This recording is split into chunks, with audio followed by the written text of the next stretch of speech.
Welcome to another random review and how-to. Today I'm going to be showing you how to wire a garbage disposal, or if you're specifically using the Insinkerator.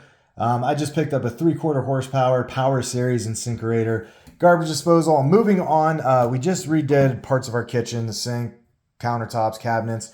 If you've been on the channel, you see that, but I'm going from a contractor 333 Insinkerator, 3/4 horsepower, to a little bit smaller. It's a Badger. It's a 5XP, they call it, 3/4 horsepower. So it's got the same amount of engine going in there, or whatever the heck you want to call that. I don't know. So basically what I did already is I took the cord. So if you bought your garbage disposal, you might be shocked already that there was no cord in it. They do not sell them together typically. So if you're at the hardware store or you're buying this online, make sure you're buying a cord that's made, it's a pretty standard cord, but it'll probably say that it's made for a garbage disposal. But basically what you're looking for are two wires that you could connect, and then a ground. That's all that's going to be required. I'm just reusing the one from the old one. To get that off, it was pretty easy. We have a little panel with a screw. The wire goes in this side, comes up through here, pulled all of my wiring out. I have this little, I'm sure there's a name for it, I don't know, but this little piece was in here, but it's what holds your cord in. And my new one didn't come with one. I'm not sure why. I'm not sure if that's an extra piece you have to get, but this piece was not in there. So I realized, I was trying to pry it off, I realized it just screws off. So you can actually just unscrew this little piece. And if you were able to look inside there, you would have saw the threads. So that's kind of how I figured it out. So I got this little piece that I'm reusing. I'm going to go ahead and pop that on now because I want to make sure I feed my wire in correctly, because I'm going to go in this little hole here and then come around. So when you're wiring it up, the little notes that I always like to make, because I'm reusing the wire, I looked at it, you'll see on your wires, if you get close enough, that there is a smooth side. This is the smooth one. And then this one has the linings to it. So it has multiple lines going through it. So we'll call it the rough side and smooth side. The wiring here, the smooth side, and an Insinkerator at least, as long as the wiring is consistent across, goes to the yellow cord. So smooth to yellow, and then our line side to the white, and then obviously we have a ground wire. So I'm going to go ahead and loop in my wiring first into the hole, because I've already done that once, and I had to start over because I didn't go this way. So we're going to loop that in, kind of fish it through there, and we're going to go on and grab it as best we can as it's coming in. You don't want to pull it too tight because it'll break apart. So pull it, give yourself a little bit of slack, play with inside there. I'm going to start by wiring in my ground wire here. So I'm just going to hook this on, and I typically like to hook it so I know that the end of it is looping clockwise in. That way, as I tighten it, it doesn't come undone or reverse out on itself there. You're also going to need a Phillips and a flathead for this job. I should have said that at the beginning. So I'm just tightening that. Not too tight though. We're dealing with copper. Also, if you are using just raw hands here, no gloves, as you take these wires out, you can see how kind of loopy and spread out they are. So just be careful you don't poke yourself with that. So again, smooth side here is going to loop onto our yellow wire. I typically like to wrap them around like that. So you can see I just wrapped it there.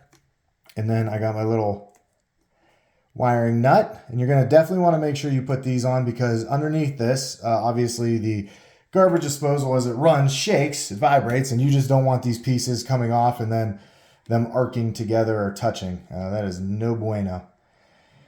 So then here I got the white cord is going to, again, part that has the lines on it. Get my other nut there, wire that in, making sure that I'm getting as far past the base as possible. If you want to actually add an extra layer of protection here, just go ahead and get some electrical tape, throw that on. But for now, I'm just pushing these two pieces in, making sure that I'm not pushing the nuts off as I set them in there.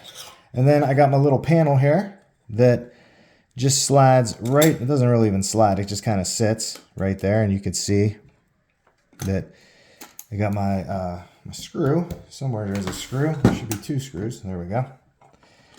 And put my screw on, Phillips head, tightening that piece in,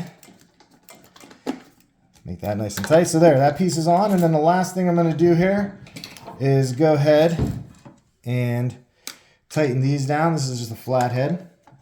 And so this is very simple to do. Like I said, you're not going to find a garbage disposal, at least the Insinkerator ones do not come with the cord. This is the middle level. You can get the 1/4 horsepower, 3/4 horsepower, and then I think there is a, I think the next one up is a full horse.